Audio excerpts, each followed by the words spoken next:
जय Shri Krishna friends, welcome to Hari Mukund.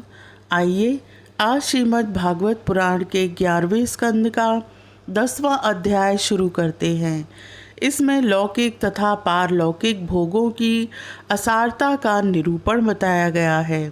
भगवान श्री कृष्ण कहते हैं, प्यारे उद्धव, साधक को चाहिए कि सब तरह से मेरी शरण में रहकर मेरे द्वारा उपदिष्ट अपने धर्मों का सावधानी से पालन करे। साथ ही जहाँ तक उनसे विरोध न हो वहाँ तक निष्काम भाव से अपने वर्ण, आश्रम और कुल के अनुसार सदाचार का भी अनुष्ठान करे। निष्काम होने का उपाय यह है कि वह स्वधर्मों का पालन करने से शुद्ध हुए अपने चित्त में यह विचार करे कि जगत के विषयी प्राणी, शब्द, स्पर्श, रूप आदि विषयों को सत्य समझकर उनकी प्राप्ति के लिए जो प्रयत्न करते हैं उसमें उनका उद्देश्य तो यह होता है कि सुख मिले, परंतु मिलता है दुख। इसके संबंध में ऐसा विचार करना चाहिए कि स्वप्न अवस्था में और मनोरथ करते समय जागृत अवस्था में भी मनुष्य मन ही मन अनेकों प्रकार के विषयों का अनुभव करता है, परंतु उसकी वह सारी कल्पना वस्तु शून्य होने के कारण व्यर्थ है। वैसे ही इंद्रियों के द्वारा होने वाली भेद बुद्धि भी व्यर्थ ही है, क्योंकि यह भी इंद्रिय जन्य और नाना वस्तु विषयक होने के कारण पूर्ववत असत्य ही है।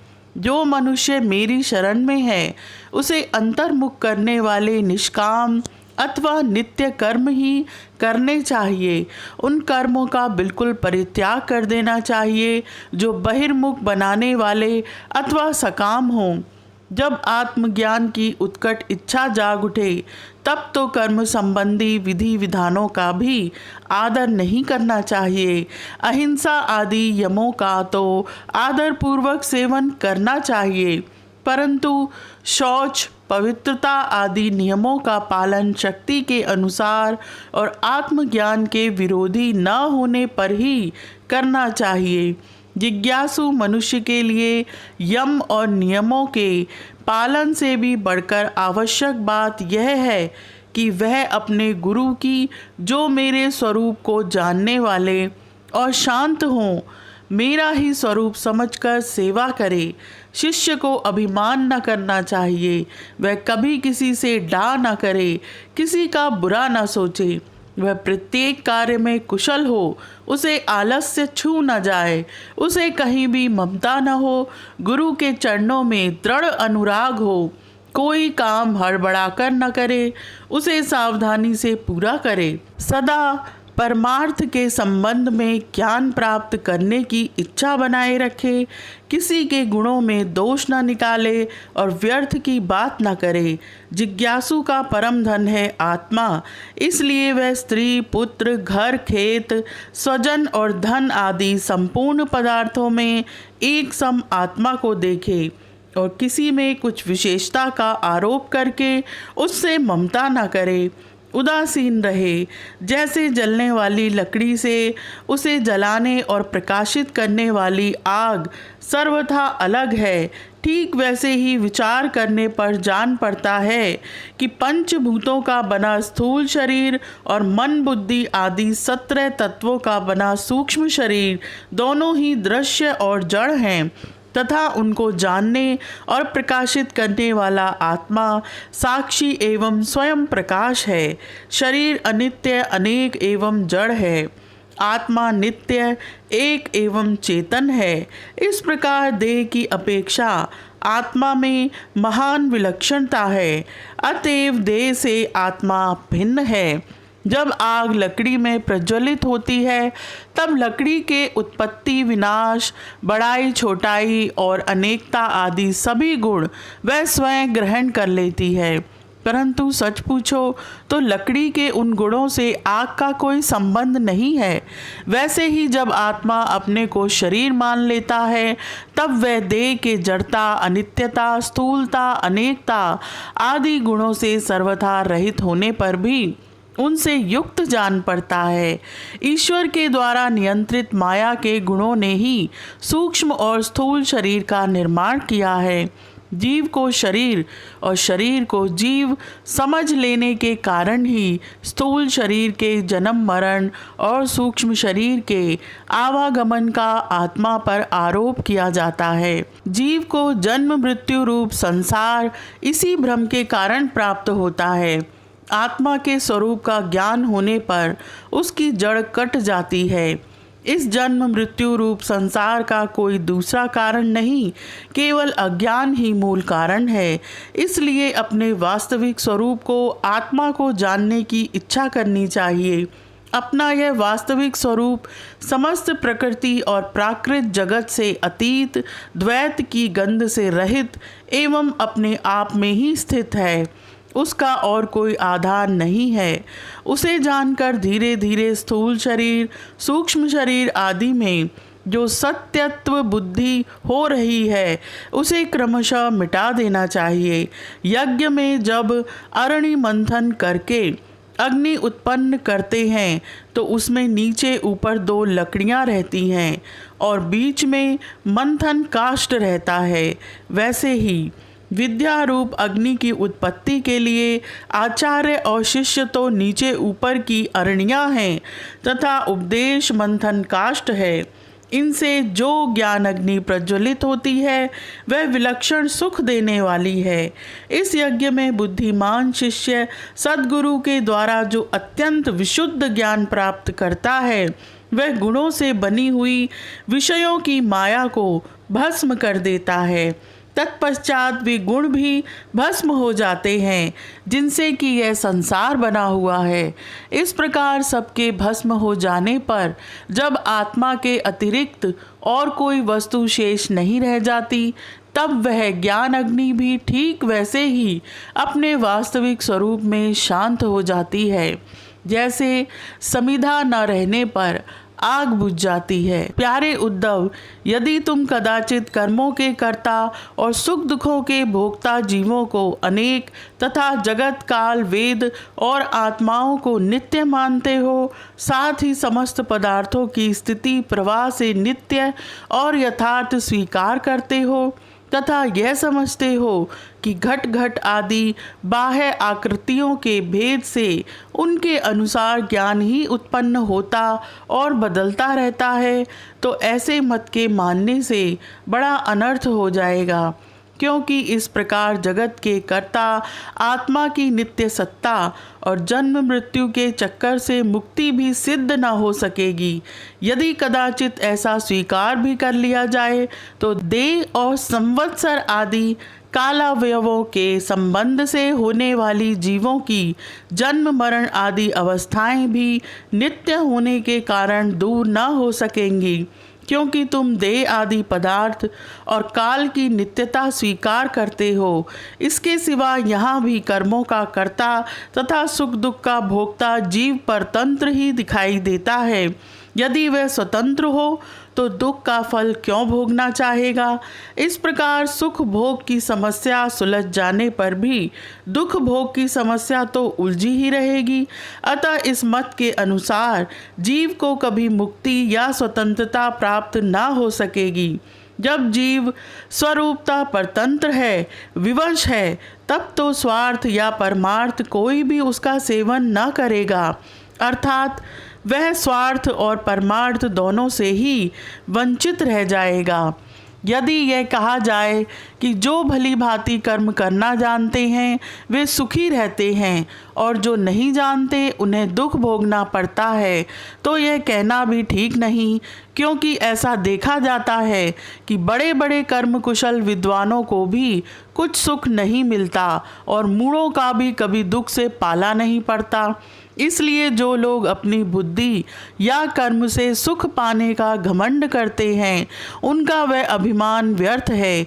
यदि यह स्वीकार कर लिया जाए कि वे लोग सुख की प्राप्ति और दुख के नाश का ठीक ठीक उपाय जानते हैं, तो भी यह तो मानना ही पड़ेगा कि उन्हें भी ऐसे उपाय का पता नहीं है जिससे मृत्यु उनके ऊपर कोई प्रभाव न डाल सके और वे कभी मरे ही नहीं। जब मृत्यु उनके सिर पर नाच रही है, तब ऐसी कौन सी भोग सामग्री या भोग कामना है जो उन्हें सुखी कर सके। भला जिस मनुष्य को फांसी पर लटकाने के लिए वध स्थान पर ले जाया जा रहा है, उसे क्या फूल, चंदन, श्री आदि पदार्थ संतुष्ट कर सकते हैं? कदापि नहीं। अतः पूर्वोक्त मत मानने वालों को दृष्टि से न सुख ही सिद्ध होगा और न जीव का कुछ पुरुषार्थ ही रहेगा। लौकिक सुख के समान पारलौकिक सुख भी दोष युक्त ही है, क्योंकि वहाँ भी बराबरी वालों से होड़ चलती है। अधिक सुख भोगने वालों के प्रति असूया होती है, उनके गुणों में दोष निकाला जाता है और छोटों से घृणा होती है। प्रतिदिन पुण्य क्षीण होने के साथ ही वहाँ के सुख भी क्षय के निकट पहुँचते रहते हैं और एक दिन नष्ट हो जाते हैं। वहाँ की कामना पूर्ण होने पर भी यजमान, ऋत्विज और कर्म आदि की त्रुटियों के कारण बड़े बड़े विघ्नों की संभावना रहती है। जैसे हरी भरी खेती भी अतिवृष्टि, अनावृष्टि आदि के कारण नष्ट हो जाती है, वैसे ही स्वर्ग भी प्राप्त होते होते विघ्नों के कारण नहीं मिल पाता।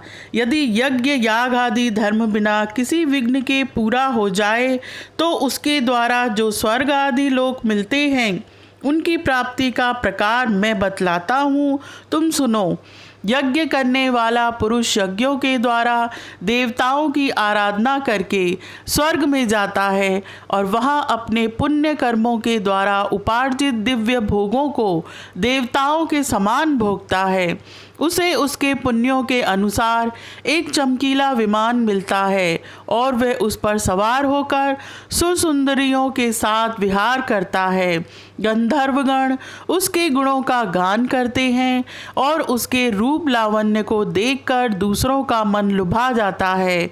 उसका विमान वह जहाँ ले जाना चाहता है वहीं चला जाता है और उसकी घंटियाँ घनघनाकर दिशाओं को गुंजारित करती हैं। वह अप्सराओं के साथ नंदनवन आदि देवताओं की विहार स्थलियों में क्रीड़ाएं करते करते इतना बेसुध हो जाता है कि उसे इस बात का पता ही नहीं चलता कि अब मेरे पुण्य समाप्त हो जाएंगे और मैं यहाँ से ढकेल दिया जाऊँगा। जब तक उसके पुण्य शेष रहते हैं तब तक वह स्वर्ग में चैन की बंसी बजाता रहता है, परंतु पुण्य क्षीण होते ही इच्छा न रहने पर भी उसे नीचे गिरना पड़ता है, क्योंकि काल की चाल ही ऐसी है।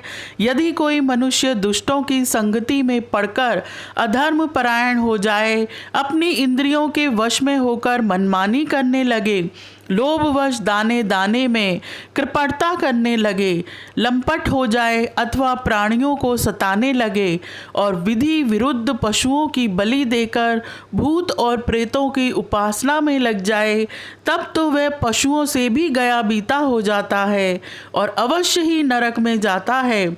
उसे अंत में घोर अंधकार, स्वार्थ और परमार्थ से रहित अज्ञान में ही भटकना पड़ता है। जितने भी सकाम और बहिर्मुख करने वाले कर्म हैं, उनका फल दुख ही है।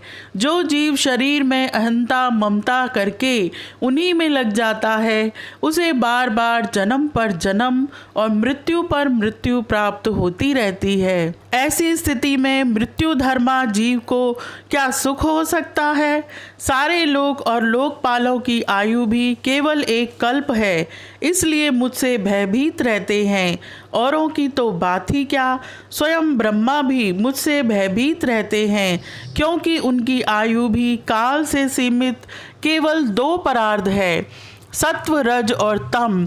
ये तीनों गुण इंद्रियों को उनके कर्मों में प्रेरित करते हैं और इंद्रियां कर्म करती हैं।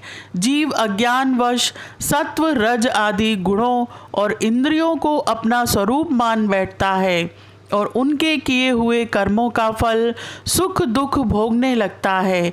जब तक गुणों की विषमता है, अर्थात शरीर आदि में मैं और मेरेपन का अभिमान है, तभी तक आत्मा के एकत्व की अनुभूति नहीं होती।